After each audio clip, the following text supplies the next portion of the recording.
running round the room and parted from the rude public by a crimson rope breast high,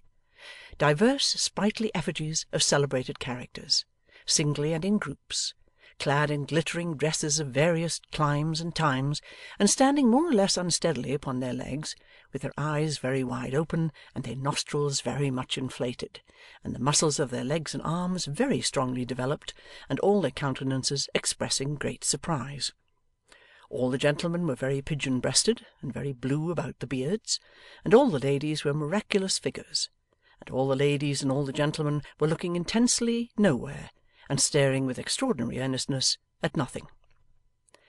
When Nell had exhausted her first raptures at this glorious sight, Mrs Jarley ordered the room to be cleared of all but herself and the child, and, sitting herself down in an arm-chair in the centre, formally invested Nell with the willow wand, long used by herself for pointing out the characters, and was at great pains to instruct her in her duty. 'That,'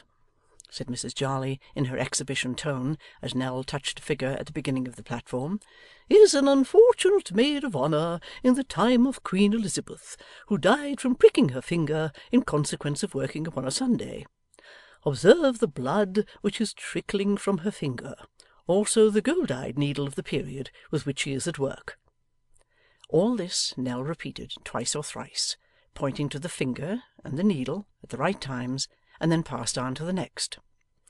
'That, ladies and gentlemen,'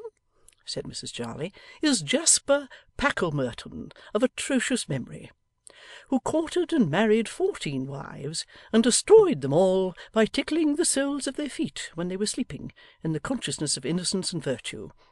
On being brought to the scaffold and asked if he was sorry for what he had done, he replied yes, he was sorry for having let them off so easy, and hoped all Christian husbands would pardon him the offence.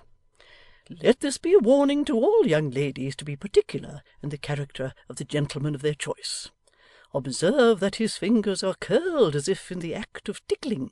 and that his face is represented with a wink, as he appeared when committing his barbarous murders.' When Nell knew all about Mr Packlemerton, and could say it without faltering, Mrs Jarley passed on to the fat man, and then to the thin man, the tall man, the short man, the old lady who died of dancing at 132, the wild boy of the woods, the woman who poisoned 14 families with pickled walnuts, and other historical characters and interesting but misguided individuals. And so well did Nell profit by her instructions, and so apt was she to remember them, that by the time they had been shut up together for a couple of hours, she was in full possession of the history of the whole establishment, and perfectly competent to the enlightenment of visitors. Mrs Jarley was not slow to express her admiration at this happy result, and carried her young friend and pupil to inspect the remaining arrangements within doors, by virtue of which the passage had been already converted into a grove of green bays, hung with the inscription she had already seen,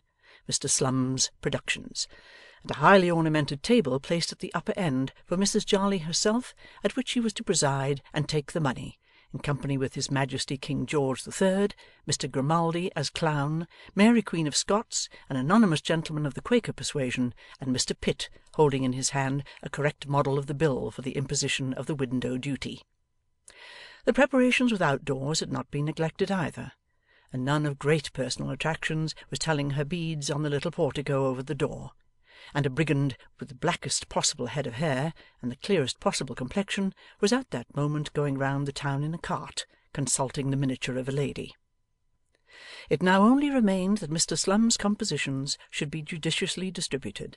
that the pathetic effusions should find their way to all private houses and tradespeople, and that the parody commencing, "If I knowed a donkey," should be confined to the taverns, and circulated only among the lawyers' clerks and choice spirits of the place. When this had been done, and Mrs Jarley had waited upon the boarding schools in person, with a handbill composed expressly for them, in which it was distinctly proved that waxwork refined the mind, cultivated the taste, and enlarged the sphere of the human understanding, that indefatigable lady sat down to dinner, and drank out of the suspicious bottle to a flourishing campaign. Chapter 28